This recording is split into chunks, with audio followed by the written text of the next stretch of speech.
চাকরি প্রত্যাশী প্রার্থীরা, আজ আমরা ধর্ম বিষয়ক মন্ত্রণালয়ের অফিস সহায়ক পদে প্রশ্ন সমাধান করব। পরীক্ষাটি অনুষ্ঠিত হয় 7 ফেব্রুয়ারি 2025। সময় ছিল 1 ঘন্টা এবং পূর্ণমান ছিল 40। তো প্রথমে দেওয়া ছিল বাংলা অংশ। বাংলা অংশ প্রথমে দিয়েছিল সন্ধি বিচ্ছেদকরণ। ক নম্বর আছে মরুদ্যান, সেটা হচ্ছে মরুযুগ, উদ্যান মরুদ্যান। খ নম্বর আছে পরিচ্ছদ, সেটা হচ্ছে পরিযুগ, চদ পরিচ্ছদ। তাছাড়া গ নম্বর আছে প্রর, প্রর হচ্ছে প্রযোগ, প্রুর। এরপর 2 নম্বরে আছে এক কথায় প্রকাশ করুন। যার নিবারণ করা কষ্টকর সেটা হচ্ছে দুর্নিবার। যে মেয়ের বিয়ে হয়নি তাকে বলা হয় অনুরা। তারপর হচ্ছে এক থেকে শুরু করে ক্রমাগত, সেটা হচ্ছে একাধিক ক্রমে। এরপর হচ্ছে ব্যাস বাক্য সহ সমাস নির্ণয় করুন। এটা হচ্ছে স্ব ব্যস্ত। স্ব ব্যস্ত মানে হচ্ছে স্বশকের ন্যায় ব্যস্ত, সেটা হচ্ছে উপমান কর্মধারয় সমাস। তারপর হচ্ছে চতুরঙ্গ, চতুরঙ্গ মানে হচ্ছে 4 অঙ্গের সমাহার, সেটা হচ্ছে দ্বিগু সমাস। এরপর সব বলছে বিভক্তি সহ কারক নির্ণয় করুন। এরপর হচ্ছে ডাক্তার ডাক, যেহেতু এখানে ডাক্তারকে ডাকতে বলতেছে তাহলে সেটা হচ্ছে কর্ম, এবং যেহেতু র আছে তাহলে হচ্ছে কর্ম, ডাক্তার, তাহলে সেক্ষেত্রে হচ্ছে কর্মের শূন্য বিভক্তি। খ নম্বর আছে চাতুরারা বল খেলা, এখানে বলকে আমাদেরকে কারক বিভক্তি নির্ণয় করতে বলতেছে, তাহলে যেহেতু বল তাহলে সেটা হচ্ছে একটা করণ কারক, এবং যেহেতু বল শুধুমাত্র এটা শূন্য বিভক্তি। করণ কারক হলে যেহেতু ছাত্ররা খেলতেছে, কি দিয়ে খেলতেছে, যেহেতু দিয়ে খেলতেছে বল, দিয়ে বোঝালে সেক্ষেত্রে আমাদের করণ কারক বোঝায়। এরপর দেওয়া আছে ইংরেজি অংশ। ইংরেজি অংশ দেওয়া আছে ট্রান্সলেট ইন্টু ইংলিশ। ক নম্বর আছে বাংলাদেশ একটি নদী মাতৃক দেশ। Bangladesh is a রিভারিন country. Bangladesh is a রিভারিন country. তাছাড়া 2 ঘন্টা ধরে বৃষ্টি হচ্ছে, তাহলে it has been raining for 2 hours. It has been raining for 2 hours. এটা করা উচিত মানে হচ্ছে ইউ শুড ডু ইট। তারপর তো হচ্ছে 6 নম্বরে ফিল ইন দ্য ব্ল্যাঙ্কস, অর্থাৎ খালি ঘরে উপযুক্ত শব্দ বসাতে বলতেছে। তাহলে বলছে he lived in Dhaka for 10 years. যেহেতু এখানে আমাদের বছরের কথা বলতেছে, তাহলে সেক্ষেত্রে ফর বসবে। তাহলে বলছে he lived in Dhaka for 10 years. তারপর বি নম্বরে হচ্ছে the test consist 70 questions. Consist of মানে হচ্ছে গঠিত হওয়া। The test consist of 70 questions. তারপর তো বলছে সি নম্বরে milk is preparable, preparable to হয়, প্রিপারেবল টু অর্থাৎ প্রস্তুতি বা তৈরি হওয়া, তাহলে হচ্ছে মিল্ক ইজ প্রিপারেবল টু বসবে। এরপর দেওয়া আছে চেঞ্জ দ্য জেন্ডার, অর্থাৎ জেন্ডার অর্থাৎ লিঙ্গ পরিবর্তন করতে বলতেছে। এখানে ড্রোন, ড্রোনের হচ্ছে বি, আর মঙ্ক নান। এরপর হচ্ছে write the 5 sentence about a classroom, classroom সম্পর্কে একটা 5টা সেন্টেন্স বলতেছে। প্রথমে দেওয়া আছে a classroom is a space with which everyone can relate. 2 নম্বর আছে it is a place for kind of learn, explore and হচ্ছে মিট নাও ফ্রেন্ডস। এরপর 3 নম্বর হচ্ছে it is the first place where the kids goes and হচ্ছে becomes social. 4 নম্বর হচ্ছে writing an easy on my classroom in English will allow kids to explore their inner emotional connections with their classroom. 5 নম্বর হচ্ছে it will be a fun writing activity and হচ্ছে learning on to। এরপর দেওয়া আছে 6 নম্বরে দেওয়া আছে গণিতের অংশ, যে একজন ব্যক্তি ব্যাংকে 4000 টাকা রেখে 4 বছর পর দেখলো মুনাফা সহ ব্যাংকে 5280 টাকা আছে, আর কত বছর পর সে তার অ্যাকাউন্টে 8800 টাকা দেখতে পাবে। তাহলে 4 বছরের মুনাফা হচ্ছে 5280 মাইনাস হচ্ছে 4000 সমান হচ্ছে 1280 টাকা হচ্ছে 4 বছরের মুনাফা। তাহলে 1 বছরের মুনাফা তাহলে কম, 1280 টা 4000 4 দ্বারা ভাগ দিলে হচ্ছে 320 টাকা। তাহলে 1 বছরের মুনাফা হচ্ছে 320 টাকা। তাহলে মোট মুনাফা 8800 থেকে 4000 মাইনাস করলে 4800 টাকা এখানে আমাদের মাইনাস হচ্ছে আরো।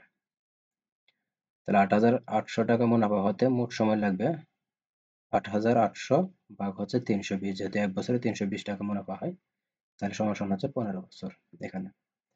তাহলে যেহেতু এখানে 4 বছর পরের কথা বলতেছে, তাহলে এখানে যেহেতু 4 বছর আছে, তাহলে 15 থেকে আমাদের 4 মাইনাস করলে 11 বছর। 11 বছর পরে আমাদের 8800 টাকা পাবে। উত্তর হচ্ছে 11 বছর। এরপর হচ্ছে 10 নম্বরে একটি নির্দিষ্ট দামে একটি দ্রব্য বিক্রয় করাতে 20% ক্ষতি হলো। এটি 60 টাকা বেশি মূল্যে বিক্রয় করতে পারলে 10% লাভ হতো। দ্রব্যটির ক্রয় মূল্য কত? তাহলে 20% ক্ষতিতে বিক্রয় মূল্য হচ্ছে 100 মাইনাস 100 গুণ হচ্ছে 20%, তার মানে হচ্ছে 80 টাকা। এটা হচ্ছে গুণটা হয় এভাবে 100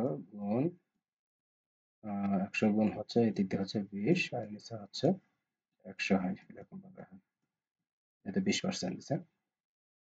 আচ্ছা, তার মানে হচ্ছে এখানে 80 টাকা, কারণ হচ্ছে এই 100 কাটতে দিলে হচ্ছে এখানে 20, তাহলে 100 থেকে 20 মাইনাস করলে হয় আমাদের 100 থেকে 20 মাইনাস করলে হচ্ছে 80 টাকা, তাহলে এখানে হচ্ছে আমাদের 80 টাকা। আবার হচ্ছে 10% লাভে বিক্রয় মূল্য 100 প্লাস হচ্ছে 100 গুণ হচ্ছে 10%, তাহলে হচ্ছে আমাদের 100 গুণ হয়ে যায় 100 গুণ হচ্ছে আমাদের এখানে উপরে 10 এবং হচ্ছে নিচে হচ্ছে 100, তাহলে 100 সমাধান কাটাগুলো থাকতেছে 10, 10 এর সাথে আমরা 100 যোগ করলে হচ্ছে 110 টাকা। তাহলে হচ্ছে বিক্রয় মূল্য পার্থক্য হচ্ছে এখানে যেহেতু 110 আছে 110 থেকে মাইনাস হবে 80 টাকা, তাহলে সেক্ষেত্রে হচ্ছে 110 মাইনাস 80 সমান হচ্ছে 30 টাকা। এই 30 টাকা হচ্ছে আমাদের বিক্রয় মূল্যের পার্থক্য। তাহলে 30 টাকা হলে ক্রয় মূল্য ছিল সেখানে 100 টাকা, 1 টাকা হলে 100 বাই হচ্ছে 30, এবং যদি 60 টাকা হয় তাহলে আমাদের হবে 100 গুণ 60 ভাগ হচ্ছে 30। তাহলে আমরা 30 দিয়ে যদি 60 টাকা কাটি তাহলে সেক্ষেত্রে হয় 2, 2 দিয়ে যদি আমরা 100 গুণ করি তাহলে হচ্ছে 200 টাকা। তাহলে আমাদের হচ্ছে উত্তর হচ্ছে 200 টাকা, তাহলে দ্রব্যটির ক্রয় মূল্য হচ্ছে 200 টাকা। এরপর 11 নম্বর হচ্ছে a plus 1 by a equal to 5 হলে a বাই হচ্ছে a square plus a plus 1 এর মান নির্ণয় করো। তাহলে যেহেতু দেওয়া আছে a plus 1 by a equal to 5, তাহলে আমরা সেক্ষেত্রে হচ্ছে আহ এখানে হচ্ছে আমাদের লসাগু করবো। লসাগুটা হচ্ছে এরকম, লসাগু হয় a, দেয়া হইলে এখানে এটা নিচে একটা 1 আছে, তো 1 দিয়ে যদি আমরা a স্কোয়ার এর ভাগ করি তাহলে সেক্ষেত্রে a, আবার a দিয়ে উপরে গুণ করলে হচ্ছে a স্কোয়ার হয়। আবার এই a দিয়ে যদি আমরা a এর ভাগ করি তাহলে সেক্ষেত্রে 1 হয়, 1 দিয়ে যদি আবার প্লাসের উপরে 1 এর গুণ করি তাহলে সেক্ষেত্রে প্লাসের 1 হয়। আর যেহেতু এদিক দিয়ে 5 দেওয়া আছে তাহলে সেক্ষেত্রে এদিকে 5 হবে। এখন আমাদের এই 5 এর নিচে মনে একটা 1 আছে, উপরের সাথে এটা গুণ করবো এবং এটার সাথে এটা গুণ করবো, তাহলে হচ্ছে 1 দিয়ে এটা গুণ করলে a স্কোয়ার প্লাস 1 আর এই 5 দিয়ে এর গুণ করলে হচ্ছে 5। এখন আমরা যে কাজটা করছি এখানে হচ্ছে আমরা a square plus 1 plus a, আর এখানে 5 a প্লাস a, অর্থাৎ উভয়পক্ষে a দ্বারা কি করে দিচ্ছি আমরা যোগ করে দিচ্ছি। যোগ করে দিচ্ছি এটার জন্য কারণ হচ্ছে এটা মাঝখানে একটা a দেওয়া আছে, এটার জন্য আমাদের কাজটা করতে হচ্ছে। তাহলে এখানে square plus a plus 1 equal হচ্ছে এখানে আমরা 6a, তাহলে আমাদের square plus a plus 1 equal আমরা 6a পাচ্ছি। তাহলে এখন হচ্ছে যেহেতু আমাদের এই মানটা দেওয়া আছে তাহলে হচ্ছে আমাদের এই মানটা এখানে বসাবো। তাহলে a square plus a plus 1 এটা সমান সমান যেহেতু আমরা 6a পাইছি এখানে আমরা 6a বসাই দিলাম, এবং এখানে a আর a কাটা দিলে উপরে থাকতেছে 1 আর নিচে থাকতেছে 6, এটি হচ্ছে আমাদের উত্তর। এরপর 12 নম্বর দিচ্ছে 1 বাই এক্স ইকুয়াল টু হচ্ছে x মাইনাস 1 হলে 1 বাই এক্স মাইনাস হচ্ছে x স্কোয়ারের মান কত হবে।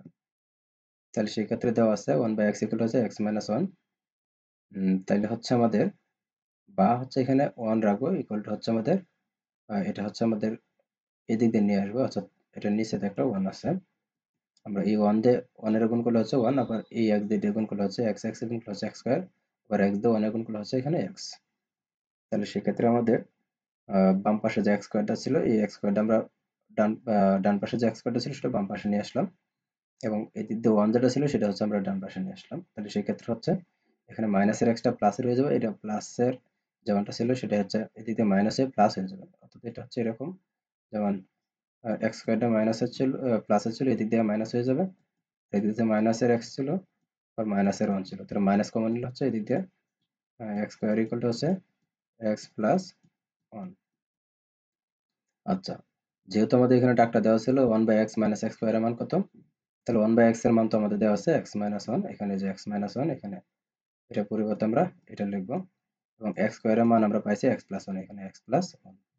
তাহলে এখানে হচ্ছে প্লাস মাইনাসের 1 আর এই প্লাসের 1 কাটা গেল, থাকতেছে এখানে x আর এটা x, তাহলে x আর x হচ্ছে 2x, উত্তর হচ্ছে আমাদের 2x। তারপর সাধারণ জ্ঞান দেওয়া আছে ক নম্বরে ওআইসি এর সদর দপ্তর কোথায়, সেটা হচ্ছে জেদ্দা সৌদি আরব অবস্থিত।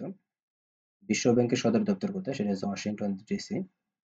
তো হচ্ছে সুয়াচ অব নো গ্রাউন্ড কোথায় অবস্থিত, সেটা হচ্ছে বঙ্গোপসাগরে। ধান উৎপাদনের শীর্ষ দেশ কোনটি, সেটা হচ্ছে চীন। তো হচ্ছে নামহীন গোত্রহীনের লেখক কে, এটা হচ্ছে হাসান আজিজুল হক। আইসিসি ট্রফিতে বাংলাদেশ ক্রিকেট দলের প্রথম অধিনায়ক কে, সেটা হচ্ছে শফিকুল হক হীরা। উড়োজাহাজের গতি নিয়ন্ত্রণকারী যন্ত্রের নাম কি, সেটা হচ্ছে টেকোমিটার। তো হচ্ছে অগ্নিশর কোন ফসলের উন্নত জাত, সেটা হচ্ছে কলা। তো হচ্ছে ডব্লিউআইপিও এর পূর্ণরূপ কি, সেটা হচ্ছে ওয়ার্ল্ড ইন্টেলেকচুয়াল প্রপার্টি অর্গানাইজেশন। তারপর হচ্ছে বাংলাদেশের জাতিসংঘের কততম সদস্য, সেটা হচ্ছে 136তম সদস্য। এই ছিল আমাদের ধর্ম বিষয়ক মন্ত্রণালয় ও বিষয়ক পদের প্রশ্নের সমাধান। ধন্যবাদ সবাইকে।